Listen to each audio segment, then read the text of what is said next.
Everyone, thanks for being here. Let me begin with a question to Steve on my own behalf, and quite possibly everyone's behalf.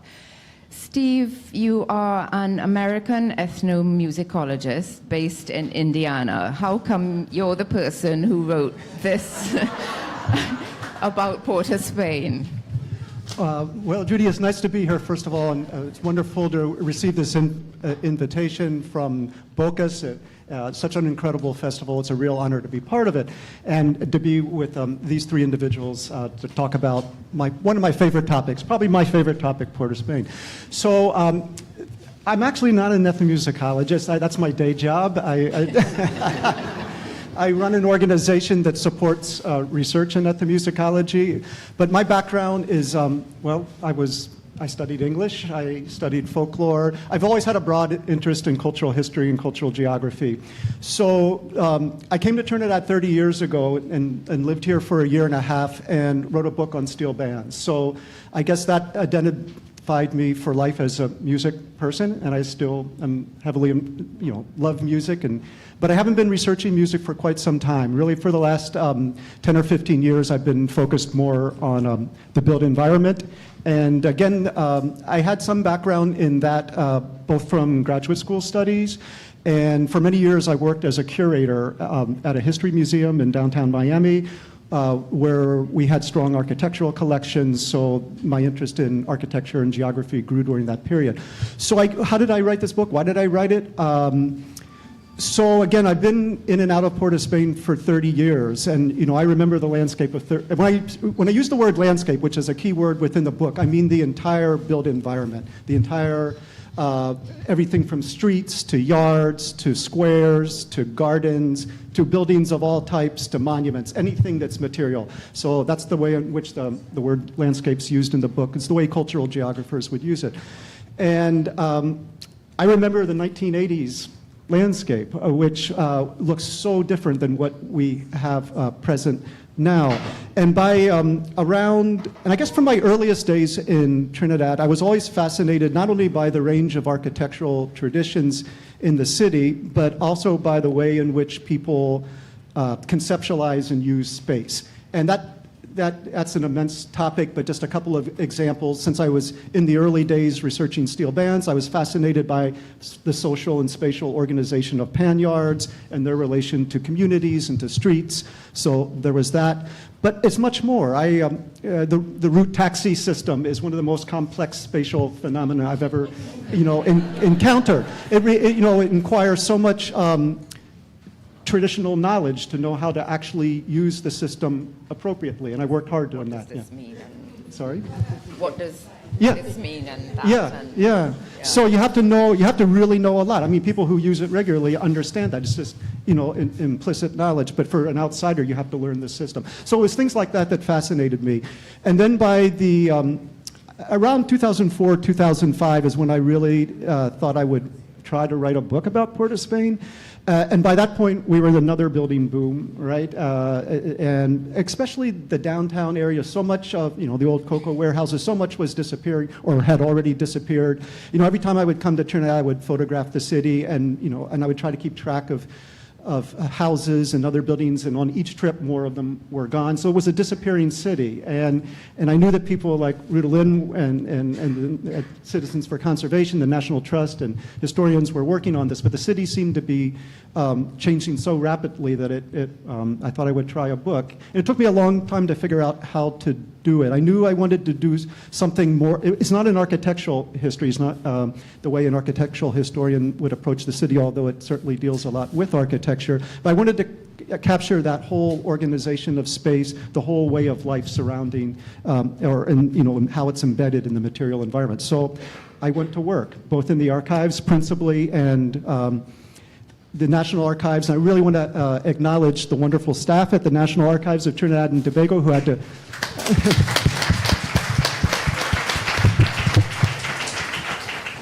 who for 10 years plus put up with me day after day, asking for very obscure things. Can I just ask one thing, which that point raises? At what point did you realize just what a huge task you had taken on in writing this book? I think from the beginning, I was a little scared to even get into this project. To try to take on a city of any size, it's it requires a lot of courage, and it was only, this book is long, I admit that, but it's only a tiny slice of the story of this city. It starts in the cocoa boom and it ends at independence. It only actually deals with a very small fraction of the material environment, even though it's a long book. So what made it long was working at the National Archives, which is such an incredible resource. I mean, it's endless in terms of the newspaper material, government documents, maps, photographs, and other sources. And I use various other archives and libraries as well, but that was the principal one. Yeah, I noticed in the events listing for this particular event, it talks about hidden archives. And I don't think they're really hidden, are they? They're not. I mean, people imagine that our history is hard to dig up, but if you look in the right place, it's not actually hard at all. Yes, I was thinking a lot about that word in our panel title as well, and I think I know what the organizers were getting at, that you have to work hard to find some of this material, but no, it's not hidden. I think to write any type of history, it requires a lot of imagination. You have to try to figure out what might have happened and then where you can go for sources. So you have to, and then as you get deeper and deeper into sources, they suggest other sources, and it can be a never-ending project, and you just keep on, one lead takes you somewhere else. But no, there's a vast amount of material at the National Archives. The staff is incredibly helpful in bringing it out. But sometimes, again, there you have to think, well, where might such a building or such an event have been documented, and then know how to ask for that type of material. But the archives are not only in Trinidad. As the audience well knows, we Americans had a strong presence here during World War II, and that generated quite an archive in itself. The Army and the Navy were both here. They had civilian contractors in large numbers here as well. And Port of Spain was the hub of this massive base building initiative that involved many parts of the island. There were various bases in Port of Spain, and this was the headquarters for the Army. The Army published a newspaper. Their engineering unit had its own magazine. Right at the end of the war, 2 Army officers who were still stationed in Trinidad wrote a 5-volume typescript of their, brief experience here. And the local newspapers covered the World War II experience extensively. Some of the greatest writers of Trinidad wrote about it, from Sylvan to Naipaul to de Boissier.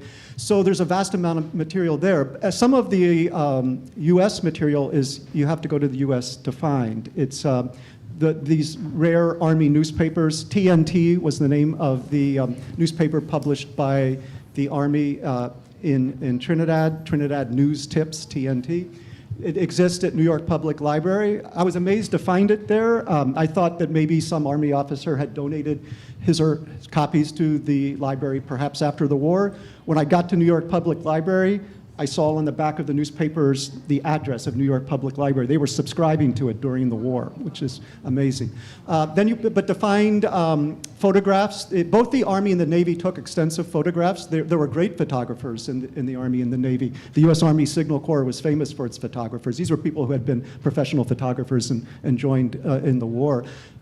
So that material is all at the National Archives of the U.S., and there you have to kind of dig too. But yeah, the archives are hidden in that you have to imagine where they might be, but once you get there, it's just a matter of hard work. Okay, Bridget, I'm sure you have a lot to say or to ask. Where would you like to begin? Sure, thank you, Judy. Well, first let me congratulate Steve on researching and writing what really is a remarkable book. It is huge.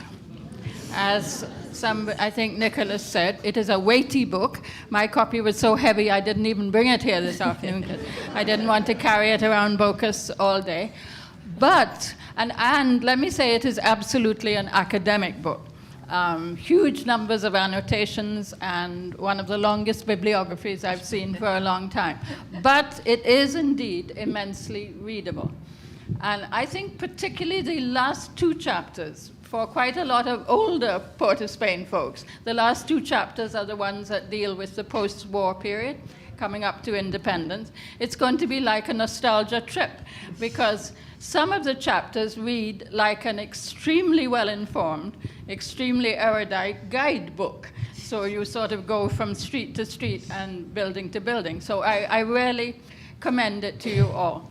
As a historian, too, the book reflects one of the more recent trends in writing about Caribbean history, which is moving away, not moving away, but moving away from an almost exclusive focus on the plantation and the village and rural life, and moving to city history. Lloyd Best, who always got the right phrase for everything, captured it as we're moving from the plantation to the port. And of course, this is Port of Spain. So Steve's book fits in an emerging genre of Caribbean history writing, which we could loosely call urban history, and particularly the history of capital cities, because in British colonialism, now I think about it, it was true also in Spanish and French colonialism, the capital city really did dominate. And Port of Spain did dominate politically, socially, and demographically the history of Trinidad. So his book, he claims he's not a historian, all right, he's a geographer.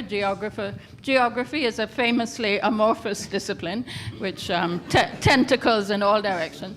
This is a work of social history as well as cultural geography. The question I want to ask Steve, and it relates to something that he himself said.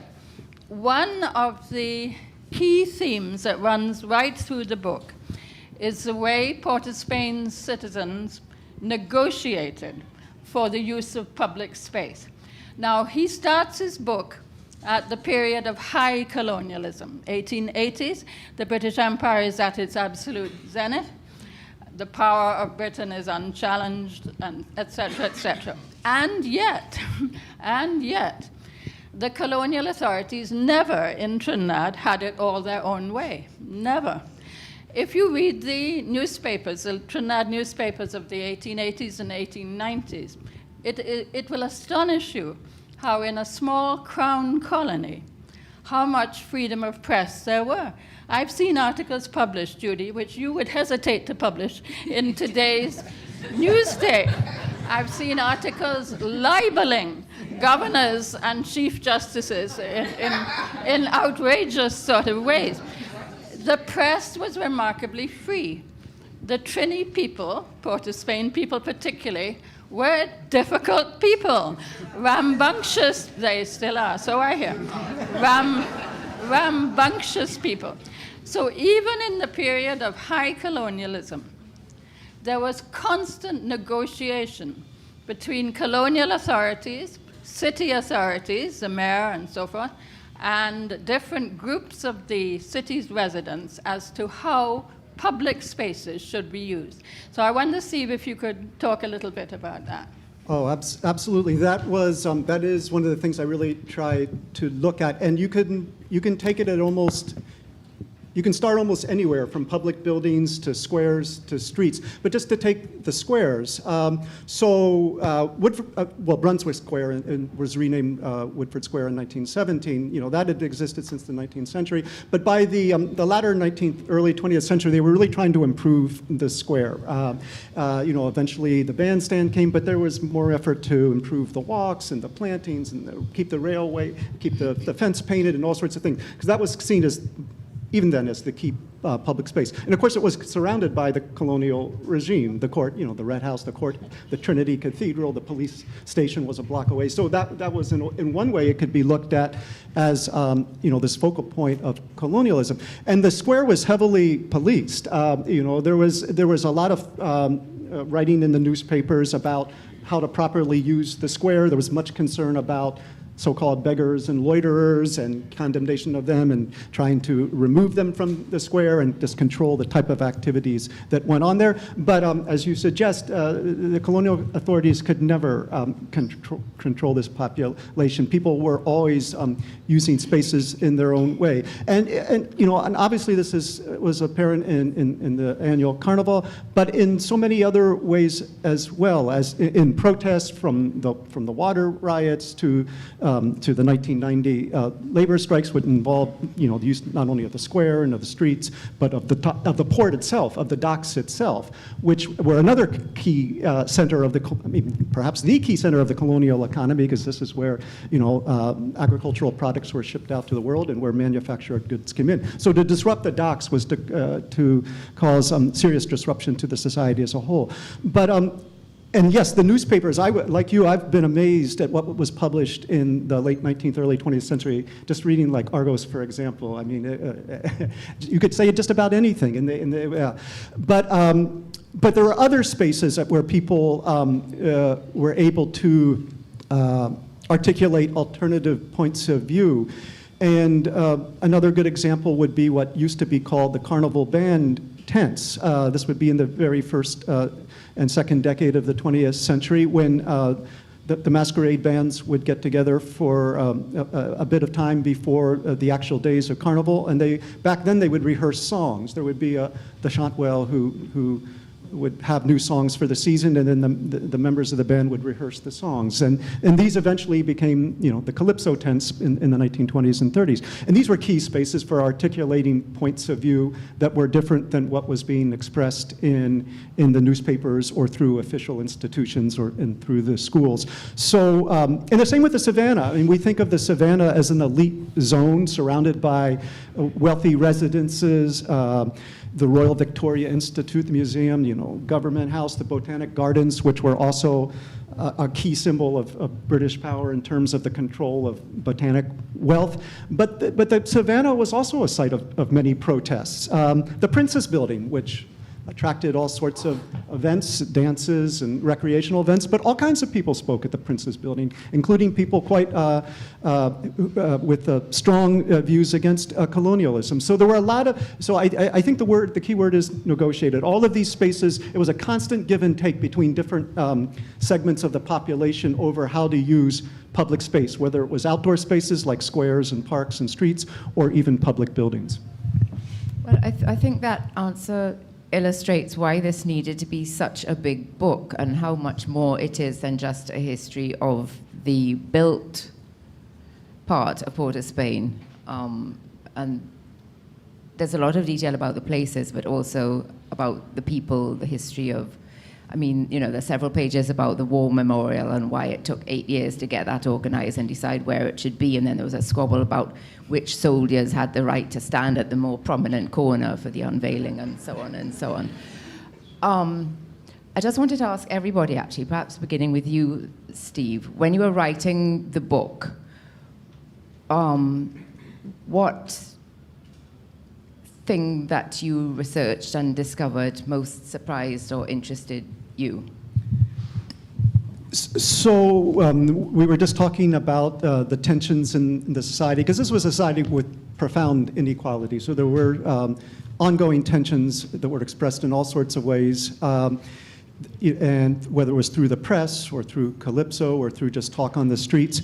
But I think what most struck me in reading through old newspapers and other source material was a rhetoric, what I would call in the book, a rhetoric of progress. There was this feeling of forward momentum in the city among just about everybody who was at least writing. Who we could find, modernity, a record of modernity, the sense of forward movement that people came to the city for all manner of reasons, but most people felt they could improve themselves in some way in the city, economically or in other ways. All the different political groups had some vision that they could change the society, in a positive fashion.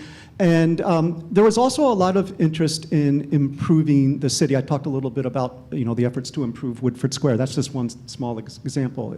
There was a constant expression in the press and other documents that, well, first of all, there was a feeling that Port of Spain was not as well known as and appreciated as it should be, that it was actually a much more important city in the Caribbean than a lot of people understood. So the city leaders were constant, what we sometimes called boosterism. They were constantly trying to push the status of the city. But it was more than that. There was even though there were all these tensions in the society, there was strong civic consciousness. People felt that they were part of a single, at least a lot of people felt they were part of a single community, that through collective efforts, the city and the society could be better.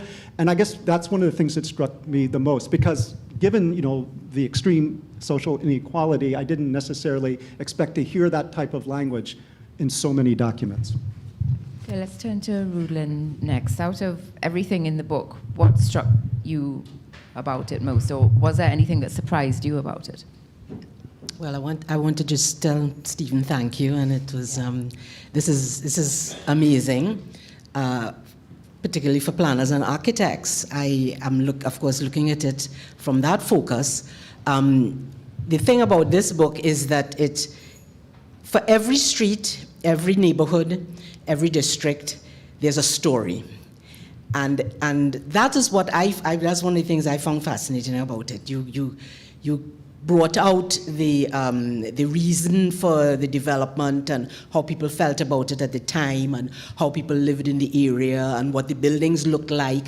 And that, to me, was incredible, because normally, if you look at something like this, when I first looked at it, I thought it was going to be really about buildings and construction, and only to find out there's just as much social history and just as many interesting stories about individuals and about people in this book, which helps to create the whole atmosphere and the mood. I liked the way you balanced the two. I liked that this is now almost a one-stop shop for information. A lot of students can now come and just open this book and find the correct page, and everything about that neighborhood is in the book. And I'm amazed that you went into so much detail. It's really quite incredible.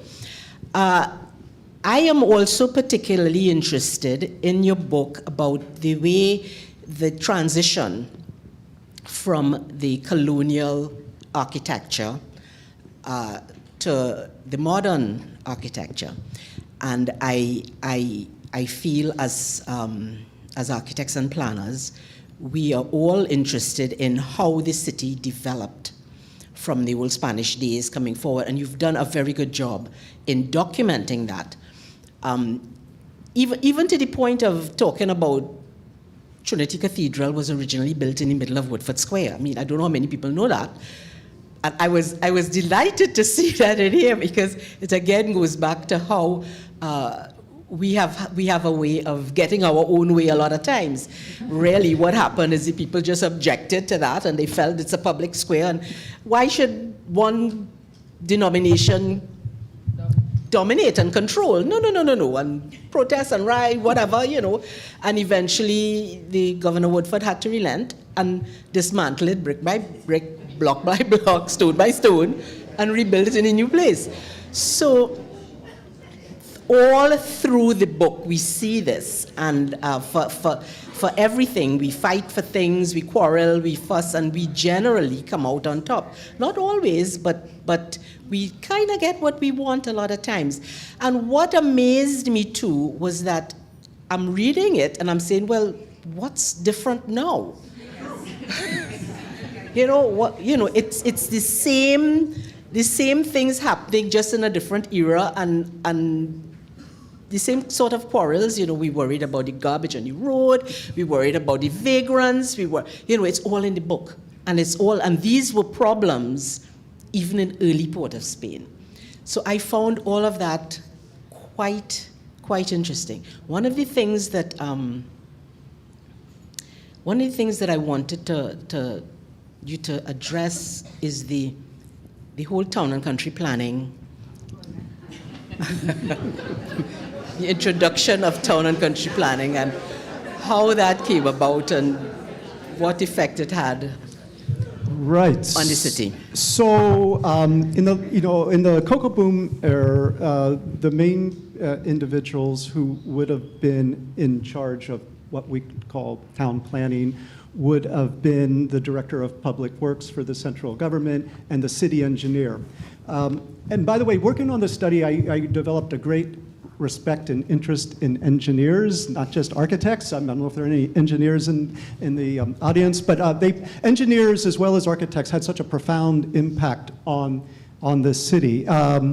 The city engineer for years was responsible for improvements in roads and the water supply and paving the dry river and building the Trinidad War Memorial, even though it was designed by a fellow from England, Louis Frederick Roslin. It was actually under the direction of the city government to build the Trinidad War Memorial in 1924. So for a long time, these people weren't called town planners, but it was engineers and architects and other public servants who were dealing with town planning issues and all the problems that Rudylynn pointed out. I mean, we all now are concerned about the water supply. Well, of course, they were really concerned about the water supply in the late 19th and early 20th century, and they burned down the Red House in part because of it.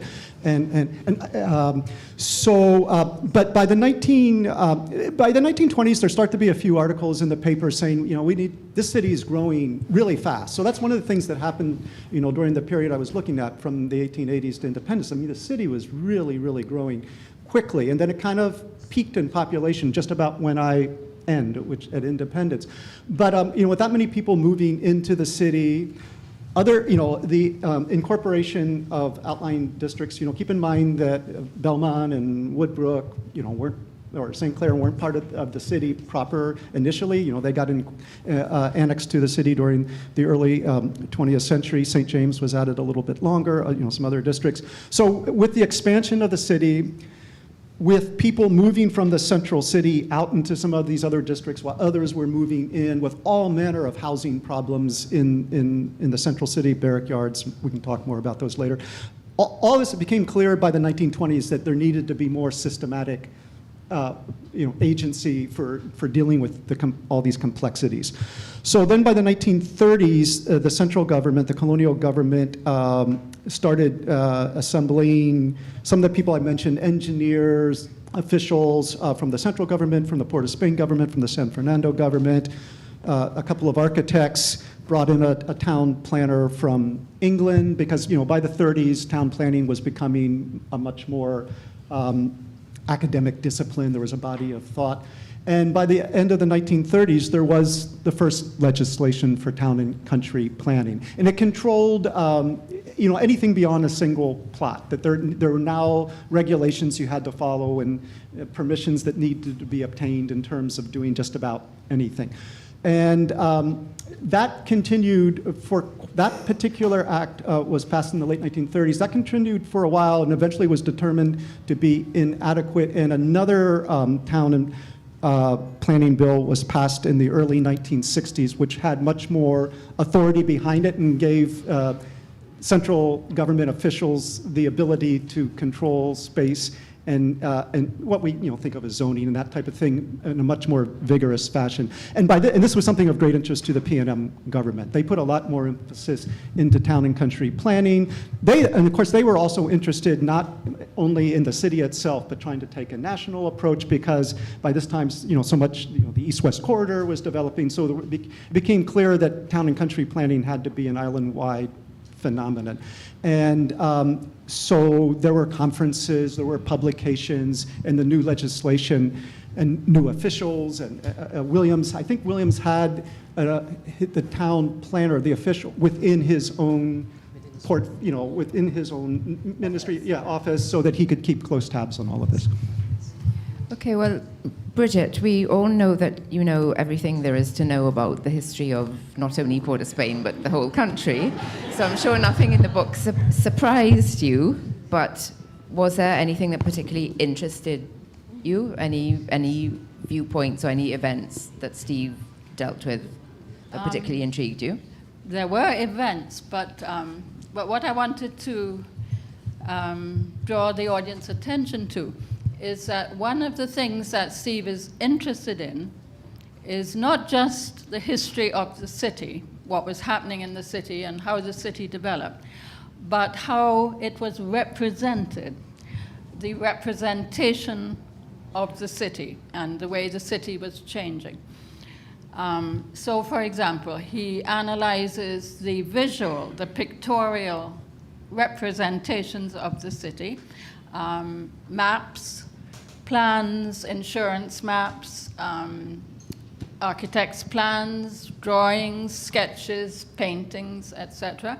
And by the way, the book is very well illustrated. There are, one of the reasons why it's not a particularly cheap book is that there are many, many illustrations which depict not only the iconic buildings, but many other aspects of the development of the city. And by the way, making a plug for UWI here, I'm delighted to see that many of the illustrations come from the Michael Goldberg, a wonderful collection we have at UWI Library, the Michael Goldberg collection of postcards and photographs. But he's equally interested in the verbal or written representations of the city. The descriptions in the newspapers, the correspondence, the letters to the editor. He's interested in how travel writers, one of the huge resources for writing 19th and 20th century Caribbean history is a very rich literature of travel writers. Now, a lot of them were ignorant and prejudiced and so on, but they were often extremely interesting. He draws on that literature and fictional representations of the city. So we're here at a Lit Fest, and I'm pleased to be able to tell you there is literature in the book. Now, as a historian, I would have used all of that as my source, but I wouldn't have gone out of my way to attempt to analyze the ways in which the city was represented. So I wanted to ask Steve, why did that seem to you an important aspect of your history? Right, so you can learn a lot just by studying the actual material environment, walking around. You can learn a lot from maps and architectural drawings and from photographs. But if you're really interested in the intersection, the interrelationship between social structures and processes and spatial structures and processes, you need to understand how people talk about places. So from the very beginning, I realized that that was going to have to be part of the study, not just analyzing the material environment, not just analyzing how people lived within and moved within that environment, but how they talked about it. So yeah, all the sources that you mentioned were invaluable. The newspaper is by far the richest. I mean, I can't say for all of you who are involved in research or in history or might want to, the newspapers is just an incredible wealth of material. And every newspaper is a snapshot of the society at a point in time. You learn as much from the advertisements as you do from the, the editorials or the letters or the actual articles. So all of that. And yes, the travel literature, it varies immensely. Some people were only here for a day and, were pretty much clueless, but they still had observations. And others spent a while and were amazingly perceptive for not being from here. But the fiction is perhaps the richest of all. I mean, there's nothing like, reading a C.L.R. James or an Alfred Mendes short story to try to understand what the late 1920s or early 30s were like, or, reading a V.S. Naipaul or Samuel Selvin novel to find out what the 40s were like. Because all of these authors talk at length about places. I mean, obviously story plots are embedded in particular locales, but they tend to be, they describe places. They give a sense of, if you read Selvin, if you, A Brighter Sun, a lot of the actions out in Barataria, but there's much talk about what Port of Spain means and going into Port of Spain and what it's like to go into Port of Spain. So I found all that kind of material really, really useful. And Port of Spain, like any city, has just attracted a wide range of commentators over the years. I mean, it's a port city, it's a capital city. Tourists were coming down here from the late 19th century. The tourists of the late 19th century were very different than the day. These were very wealthy people. Was a small number of people. And some of them seem to have had business interests. So, coming for leisure was sometimes combined with looking for business opportunities. But they generated some of this travel literature that you're talking about. And then the U.S. Army and Navy, again, especially the Army, which had more publications. I didn't find as many publications from the Navy. But the Army troops, which ranged, from just the enlisted men to officers, a lot of the officers were fascinated by this city, and they tried to figure it out, and they were, very intrigued by Trinidad. They took pictures. They would write, their articles in their newspaper are not only about what's going on within the Army and their endless dances and carousing they had, and they also talked about, they were also very interested in what they were building. Keep in mind there's a lot of building going on. It's not just docksite. All of Nelson Mandela Park, which was then King George V Park, was an Army base. So, they were taking, anytime they needed more land, they would pretty much just take it. I mean, they had to get permission from the central or town government, but they would take land. So there was a lot of construction going on. They covered that. But they were fascinated by Trinidad culture. They wrote about it endlessly. They wrote short stories and poems. They had cartoons about Trinidad. I mean, it fascinated them. So all of that gives you, that's another really valuable source to understand perceptions of space. So one way to think about a city, one way to think about a built environment is that it's an ongoing conversation, not only in terms of forms that are built in different forms, respond to earlier forms, but it's also an ongoing conversation in terms of verbal commentary and pictorial commentary. So you have to kind of capture as much of that ongoing dialogue as possible to really understand a city. And in a way, I see this book as just another statement in that ongoing conversation. Well, I'm quite happy to admit that there was one part of it which surprised me, which you just touched on. I mean, of course, I was aware of the American presence during the war, and people know about Dockside and Waterfield and, of course, Chaguaramas. But the way they occupied the whole of what was then King George V Park, perhaps you could talk a little bit about exactly what happened there and what happened afterwards. Right. So in the city, Whitehall served as the headquarters of the Army. As Judy mentioned, the biggest Army base was Fort Reed out, to the southeast of Arima, and that just one part of Fort Reed was Waller Field. That's become kind of the best known because it was a major U.S. Army Air Corps, airfield. But there was lots more going on in Fort Reed than just Waller Field. They had bases all over. Carlson Field down in Central. They had smaller bases down the islands. But Whitehall was the hub of the Army's administration. But if that was sort of the administrative center, the nerve center was Dockside, because that's where ships were coming in with troops, but endless supplies of materials. I mean, the scale of construction, which happened very quickly, the Army built most of its structures in about a year or two. So they not only imported all of this material, they were bringing in bulldozers and train cars and all kinds of heavy machinery. So endless material was coming through Dockside. Troops were coming through Dockside. First it was called Tent City because a lot of people lived in tents, and the tents seemed to have lasted quite a while, but eventually they started building barracks there. But in the early days of Dockside, it was, I should say that the first troops came in about April, May of 1941. Right before rainy season, and then rainy season descended on the place, and Dockside turned into a grand sea of mud.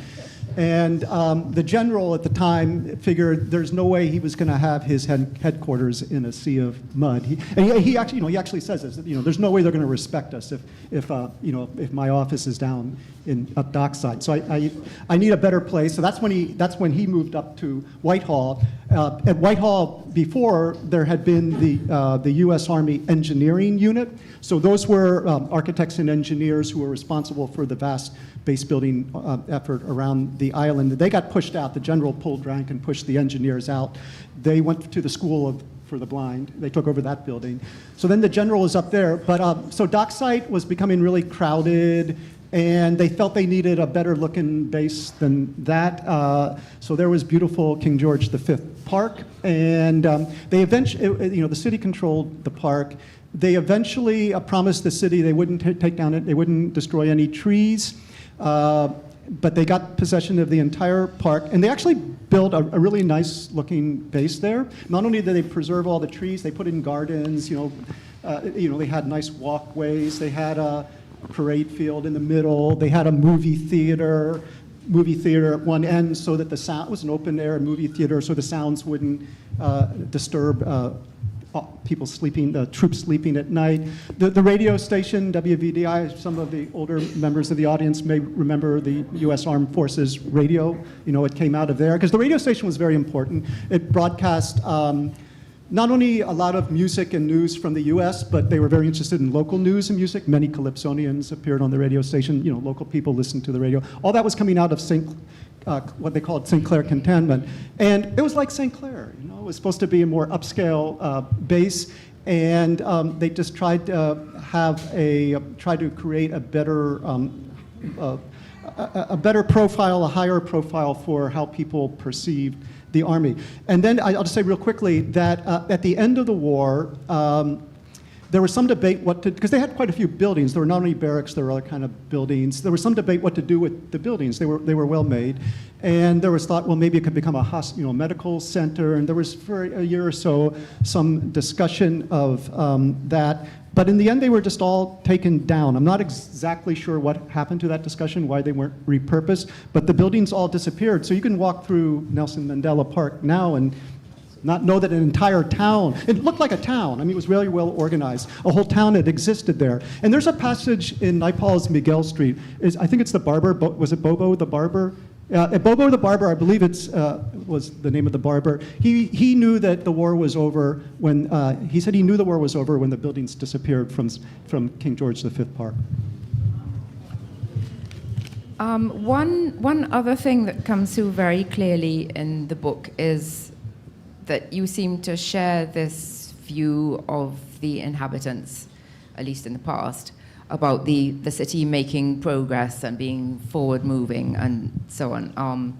Rudylynn, I don't know if you would like to comment on that, to say whether you agree with it, and maybe then, Steve, you could explain and defend that view.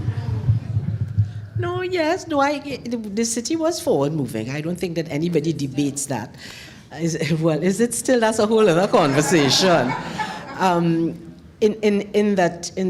Throughout the book, he talks about the expansion of the different neighborhoods, etc. There was a lot about around the savannah and those kinds of areas. Not as much about Belmont, for instance. And I wondered if it was that information was difficult to get. That you didn't find too much in the archives or what, but that was one observation that I made. I also noted your comments about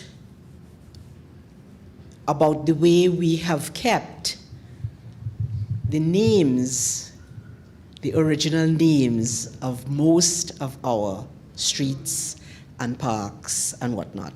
Lord Harris Square, Columbus Square, all these sorts of things. We've changed some, but there's still quite a few of them like that. And I wondered if you had anything more that you could say about that. So to answer a couple of your first points, there was this sense of energy, dynamism with this city. And again, I end at 1962. So what happens after 1962 is really another story, and hopefully somebody will write that story. The next volume. Not me. Somebody else can do that one.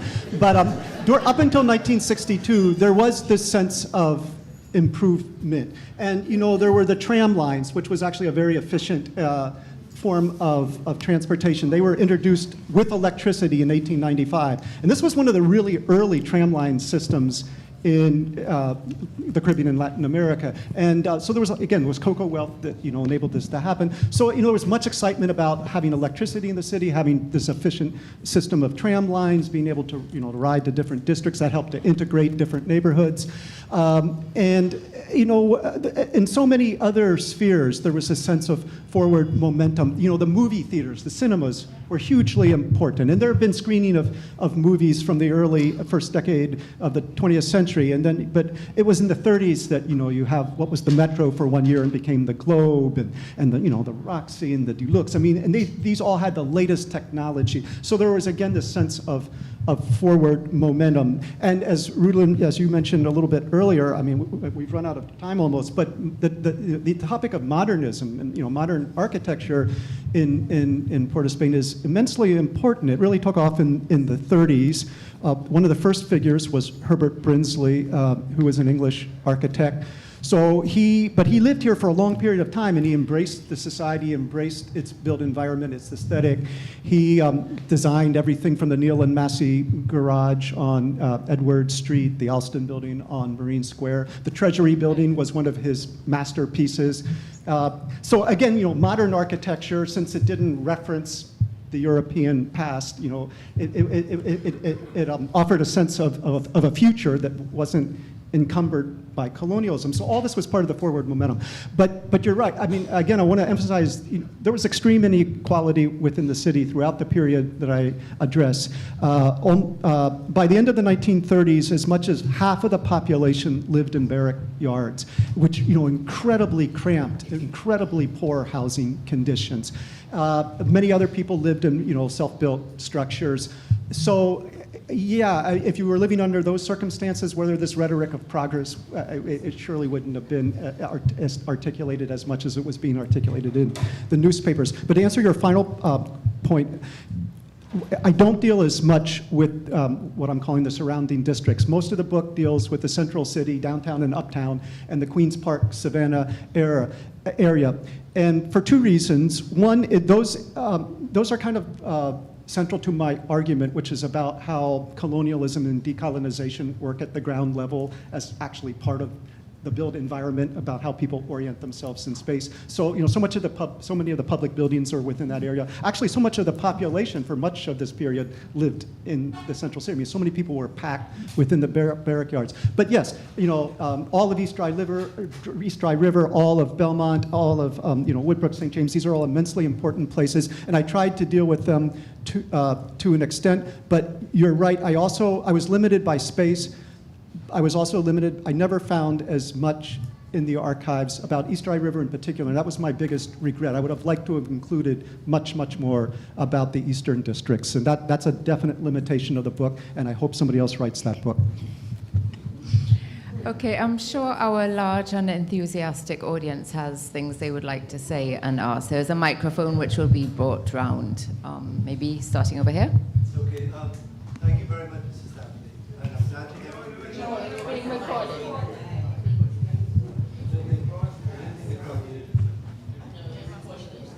Thank you very much for that. Thank you very much for that extraordinary. We're all very, very interested in it. In your book, there are many good pictures, but there's an extraordinary one of East Dry River. You just mentioned it. And it looks very genteel. It looks very genteel. These discrete French houses on wide plots of land. It's of Calvary Hill. It's wooded and everything. But by the 1950s, there's this movie, Fire Down Below, and Rita Hayworth is coming down these concrete steps. So it's all gone by 1957. Bridget had mentioned that your interest is not just in architecture, but in why things happen. What was the date of that photo, if you can remember it? And what was it, what happened to how did we grow? Did we grow from the barracks and we went east? What happened to that neighborhood? So that photo, courtesy to Jerry Besson for that photo. It's Cocoa Boom era, late 19th, early 20th century. Yeah, and there were it's not only that immediate Calvary Hill area. There were other parts. There was a neighborhood right to the east of the Dry River. It would have been above Queen Street. that had really, and you can learn about this from the insurance map of 1895. It had high-quality houses in there. Again, before people started, moving into Belmont and Woodbrook, people of all, economic levels were in the central city and creating housing according to their means. So a lot of places where we would today not expect to see quite impressive houses, there were, during the cocoa boom era. But the area, the whole central city became more and more crowded during the cocoa boom era and during the interwar era, between the two world wars. As more and more people were coming in, especially people of lesser means, those with money were starting to look for ways of getting out. More middle-class people moved into Belmont or Woodbrook. People with even more money headed for St. Anne's or Maraval and Cascade. So those structures probably existed for a while, but were not kept up, and eventually, it's interesting to hear your observation that by the 30s, those particular ones were gone. But I think it's that movement of people and changing economic assets that has a lot to do with it. There's 2 houses left. And there are two houses left. There are 2 left, yeah. Oh, still to this day, you can go down, you can go in various parts of East Dry River and find, cocoa boom, very nice cocoa boom houses. Yeah, I'm talking in broader terms, yeah. Yeah. Other questions? The lady at the back. Microphone. Thank you. Yes, extremely enjoyable, Stephen. Thank you. I'm interested, as I know so many here are, in the aspects of the development of Carnival in the barrack yards. Did you find any descriptions, not necessarily of Carnival development, but of the barrack yards themselves, about their form or about what other activities took place in them and all the rest of it? Endless descriptions. Endless descriptions. We all know a lot from fiction, but I would say the best source are the newspapers. The Port of Spain Gazette during the early 20th century wrote about barrack yards endlessly, and the yards were widely condemned by writers to the paper, whether they were editorials or letters to the editor. These yards, again, this was where a large portion of the city lived. The conditions were terrible. An entire household in a 10 to 12 foot, 10 to 12 square foot space. Could be 4 or 5 or more people in that one room, each household in a single room, shared standpipe and latrine. Terrible, terrible conditions. But outsiders, then demonized the people living under those conditions, described them as a threat to public health, to public order, to public morality. So especially by, between 1910 and 1920, if you look in the Port of Spain Gazette, editorial after editorial describing in detail what's going on in the barrack yards, what happened on a certain night, it would often, and it blamed the dwellers for everything, even though, landlords were enriching themselves, because the rents were actually quite high in the barrack yards. The landlords were enriching themselves. There was endless talk about we need to get rid of the barrack yards. They're a disgrace, but of course, some members of the city council were barrack yard landlords, so that moved slowly. And but yeah, it's amazing how much detail is in the Gazette. They describe the activities. They're describing them from a point of view to condemn them, and a lot of it's about morality and public health, but they get into the details of what's going on in there. But we also all know that, okay, the conditions were terrible in the barrack yards, but these were also spaces that allowed strong social networks to develop that became places of community building, places of artistic creativity, not just Carnival, but including Carnival, so that even, by the 30s, when the city was getting more, and the central government were getting more serious about building other types of housing, out at Gonzales Place. So Gonzales Place, the 100 houses out at Gonzales Place, which many are still there, those houses were done in 1936. The idea was, the city was now doing what it called slum clearance on the east side of downtown. They tried to get, they had targeted a few blocks of people to move to those 100 houses at Gonzales Place. People didn't want to move. In part, a lot of people didn't want to move, in part because they couldn't afford the rents that were going to be charged out at Gonzales Place, in part because it was a remote area, it was much more convenient to be in town, but also in part because they had these strong social networks and communities within the yards. Now, ultimately, they moved out. Just to say, there's an excellent short book by James Cummings, which is on-the-ground, detailed, insider sociology of the Port of Spain barrack yards in the 1930s and 40s. I forget the title now. Did you? Barrack Yard Dwellers by James Cummings. It's short but excellent, and unlike the newspaper perspective, this is a perspective, an insider perspective, a man who, as a young man and a boy, lived in a barrack yard. Okay, Abigail, I know you've been waiting a long time. I just am curious, did you come across any information on Trinidad's indigenous people in Port of Spain when you were researching, and what and how, were they living any indigenous people in Port of Spain, and is there any information in this book on it? So I just touch on that briefly because I start in 1888. But yes, there were indigenous settlements here, certainly at Mucurapo, and certainly in what's now Independence Square. The city is in the Red House. Yeah, this whole area. I mean, this whole area had indigenous settlement, and for a while. During the 15 and 1600s, the city, it took a little while to settle from Mucurapo to what's now Independence Square as where Port of Spain was going to develop from. But yes, this whole area had indigenous people, and I think one of the. Did you mean now? No, but what I was trying to understand is when you were doing your research, what were their communities like then? Oh, yeah, that would be outside. Yeah.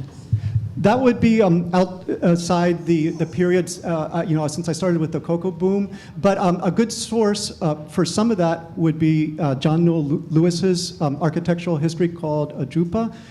He deals with some of that. But just one other note, I think it's wonderful that when the new town hall, the town hall on the north side of Woodford Square burned down in the late 1940s, and took a long time to get a new town hall. But when it finally opened in 1961, a beautiful new building designed by an important local firm, Pryor, Lorenco, and Nago. This is getting back to modernism. And there's a whole story of Trinidad modernism, and some people have written about this. Your brother, Mark Raymond, and others. But that was a beautiful new building. I think it's so important that Carlisle Chang was commissioned to do the mural at the back of the courtyard there, and study the imagery of that mural. Okay, he references the Spanish, the British, but so many of the images are of the indigenous people. So this is 1961. This is a year before independence. So the message seemed, one of the many messages of that fantastic mural is, there was a community here before the Spanish and the British came, and there's going to be a civic, there's going to be a community and a civic order here when they're gone. So it was a really powerful statement at the time of independence. Okay, I think maybe we could take one last quick question. Rhoda?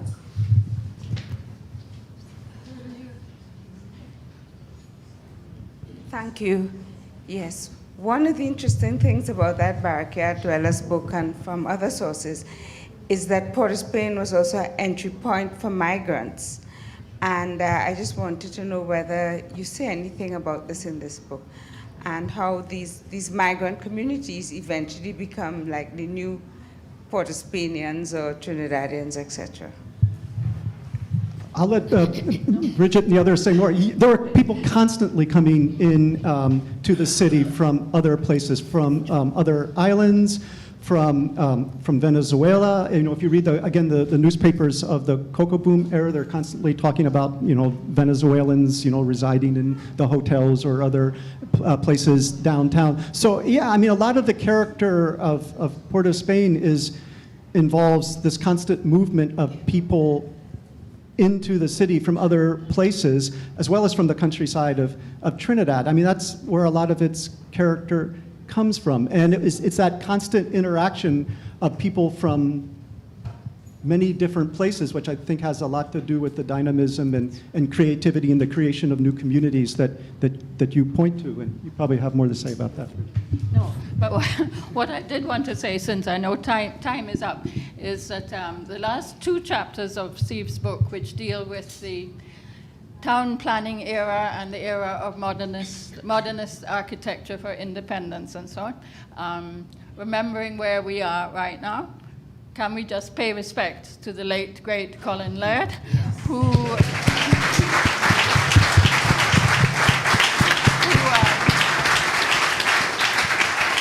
not only designed and built this wonderful building, but also perhaps the most iconic building of independence, Queen's Hall. So enough respect to Mr. Laird.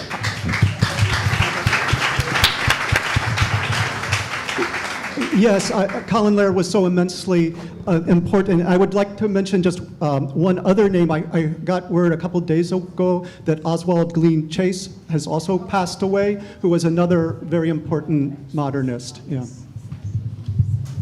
Okay, unfortunately, this session was obviously way too short, but I believe Steve is going to be signing books. So if you have things you want to tell or more likely ask him, you can still do that afterwards while he's doing that. Rudylynn, you had one more thing you wanted to say. Well, I just wanted to go back to the comment about the First Peoples. If everybody remembers that the St. Anne's River used to run through Woodford Square, and so right here where we are now was a settlement where people lived. First Peoples, they lived right here, and we've dug up a lot of artifacts under the Red House, pottery shards and actual bodies, bones. So that site for quite a long time was empty. If you go back to all the old maps and whatnot, all around Port of Spain was being built up except for that site. So it seems to me that the colonial masters understood very well it was a burial ground, and it only indicates the disrespect for the indigenous people at the time when they were establishing themselves and expanding Port of Spain, and they decided to build two monumental buildings that were very permanent in their design that said, we are here, we in charge, and this is our place. So that's just a little background bit of information. Okay, on that note, let me thank our knowledgeable panel, Rudylynn Roberts, Professor Brereton. Thank you all for coming, and of course, most of all, for the gift of this book.